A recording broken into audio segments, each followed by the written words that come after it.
बहू का नेग। शीना को उसके ससुराल वालों ने एक शादी में पसंद कर लिया था। अरे, वो लड़की तो बड़ी प्यारी है।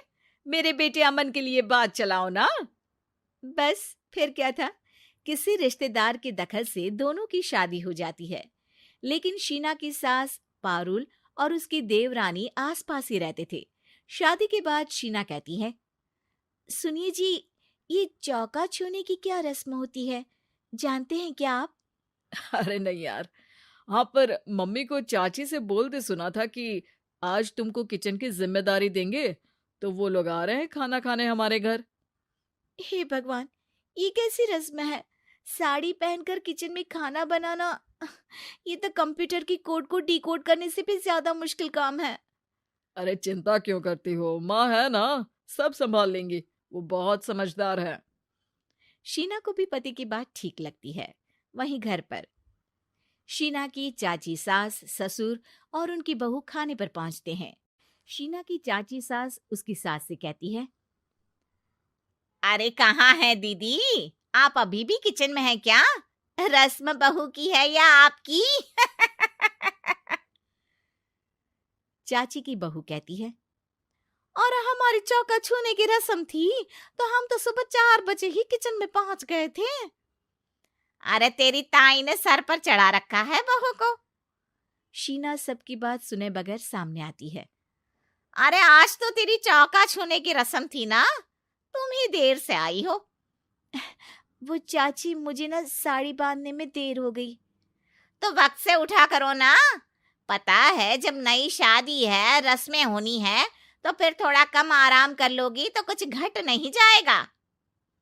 शीना की सास को बहुत बुरा लगता है कि चाची उसकी बहू से ऐसे बात कर रही है।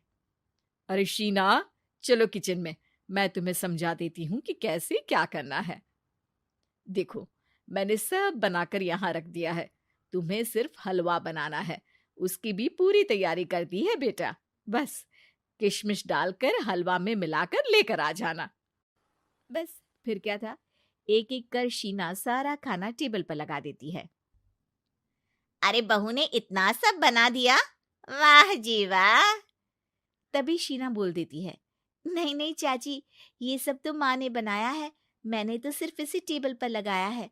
वो साड़ी पहनकर काम करना अभी थोड़ा मुश्किल होगा ना। चाची सास तो सुनकर मानो बिफर ही जाती है। ये क्या बात हुई दीदी, मैं जब शादी कर कर आई थी तो आप बड़ी थी, पर किचन में ना आप आई और ना माँ जी। हाँ, क्योंकि उस वक्त मैं बहू थी और मुझे सास के हिसाब से काम करना था।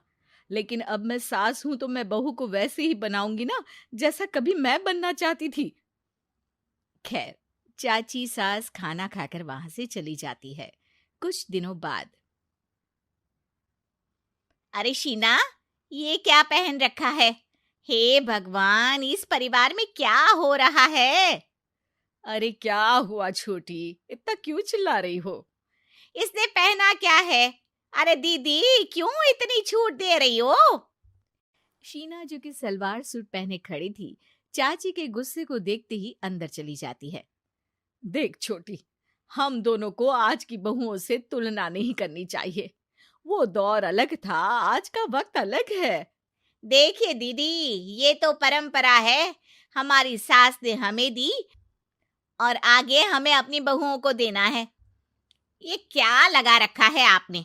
आप तो पूरी संस्कृति ही खराब कर रही हैं। ये बोलकर चाची सास वहां से चली जाती हैं। शीना की सास चाची की बात से परेशान होकर रोने लगती है। तभी उसका पति वहां आ जाता है। अरे क्या हुआ भाग्यवान, फिर तुम्हारी देवरानी तुमको ताने देकर चली गई है क्या? हाँ, पता नहीं मैं ठीक कर रही हूँ कि नहीं, पर मुझे तो बहू के सूट पहनने में कुछ गलत नहीं लगता। अरे लोगों की बहुएं तो न जाने क्या क्या पहनकर घूम रही हैं। मैं तो उसे भी बुरा नहीं मानती। ये क्या मेरी गलती है? अरे नहीं, बिल्कुल नहीं। अपने किए फैसले का सम्मान करो। ठीक है सब। कुछ दिन निकल जाते हैं। फिर आता है शीना का पहला करवा चौथ। अरे शीना बेटा, यह त्योहार हमारे घर में बहुत मायने रखता है। तुम शाम की पूजा के लिए अच्छे से तैयार हो जाना। और सुनो, चाची सास और उनकी बहू भी यहाँ आएंगी पूजा के लिए, तो खाना भी बनाना है, वो मैं बना लेती हूँ। तुम बस आज के दिन साड़ी पहनना बेटा।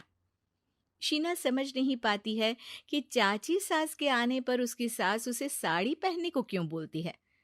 नहीं नहीं माँ जी, मैं सारा खाना बना लूंगी, आप उसकी चिंता ना करिए, अब तो मैंने सब कुछ सीख लिया है। शीना की सास उसकी बात पर खुश हो जाती है।